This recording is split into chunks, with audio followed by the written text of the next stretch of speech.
The Mandalorian is undoubtedly the most popular Star Wars series to date, amassing around 13 billion minutes of watch time just in its first 2 seasons, making it the most watched show on Disney+, helping them surpass 164 million subscribers worldwide. However, The Mandalorian did a lot more than just boost their numbers, as they were able to not only change Star Wars forever, but also the entire film industry. But to understand why, we need to dive into what worked. The show introduces new and refreshing characters that play off each other seamlessly, with each character having their own unique traits. I personally really enjoy how IG-11 was made simply as a lesson for Mando, teaching him that everyone can change for the better, even a droid who was made to be a killer. Although Grogu is obviously more impactful to Mando and his character development, Grogu represents his own upbringing as they both lost their family and both of them needed saving.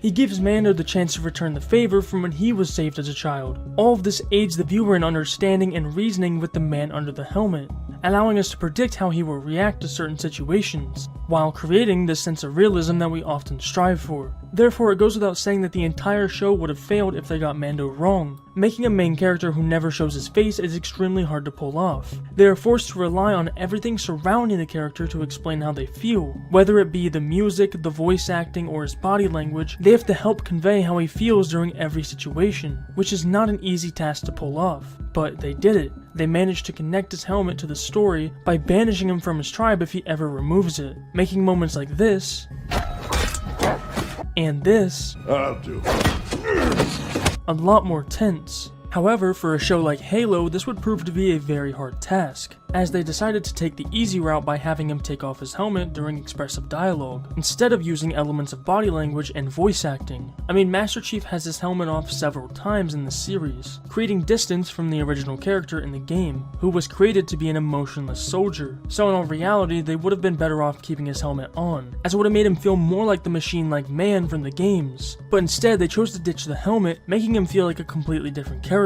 On the flip side, the Mandalorian was able to carefully craft a mysterious and interesting protagonist flawlessly, making us wait to see his face till the finale of Season 1, while teasing us the entire way through. If they removed his helmet during emotional dialogue, it would have gotten rid of the impact from a scene like this.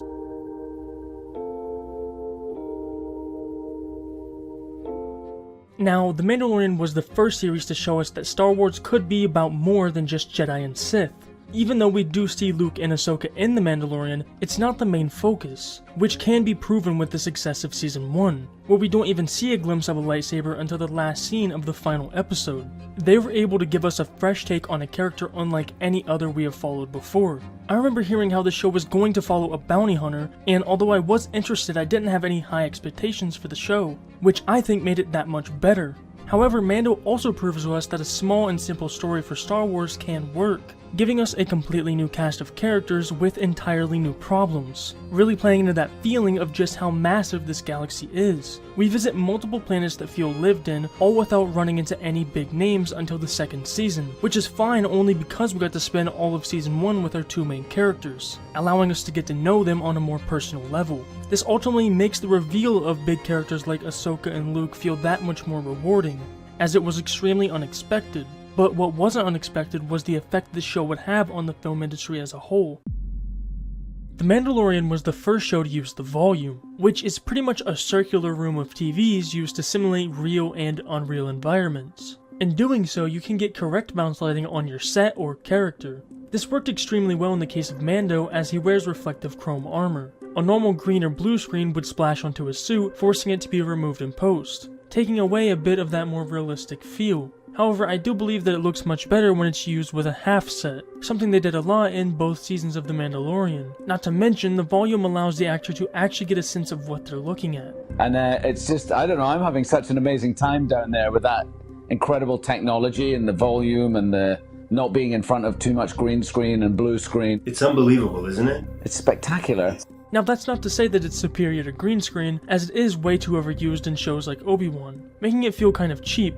I mean, they are pretty much trapped inside of a circle stage. That's why scenes like this just break logic, because they should be able to just walk around the fence, but instead he just shoots it and walks through. This is due to the overuse of the volume, as the sides of the mountain here aren't even real, so the actors can't simply walk around it. Also, the famous forest chase scene that feels so compact due to it being shot in the volume, forcing them to cut shot after shot and not allow other actors to catch up to her, due to them being confined to a certain amount of space. The Mandalorian fixes that problem by simply knowing when to use it and when not to.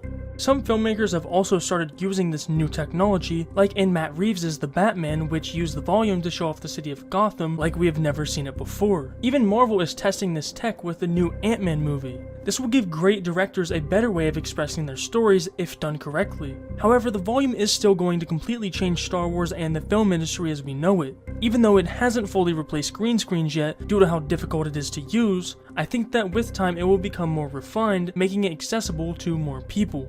This will of course change the way films are made, and I guarantee Star Wars will continue to use it to push the envelope for what is possible. Because great shows like Mando and recently Andor should be at the forefront of Disney's priorities. I know Disney's Star Wars has had their fair share of misses, but it would be completely unfair to act like they haven't had some heavy hitters. However, with the amount of content that we will be getting in 2023 for Star Wars, I have some hope that they will be able to fill our desire for great stories. With shows like Ahsoka, Skeleton Crew, and The Acolyte, I hope they truly allow the characters to shine. I could be wrong, but I have a good feeling about this year, and I'm more excited than I have ever been for Star Wars. Therefore, if you're someone who has lost hope in Disney's Star Wars, just know that great stories and great characters are becoming the wave for television again. So maybe just this once, allow yourself to enjoy something that is near and dear to all of us.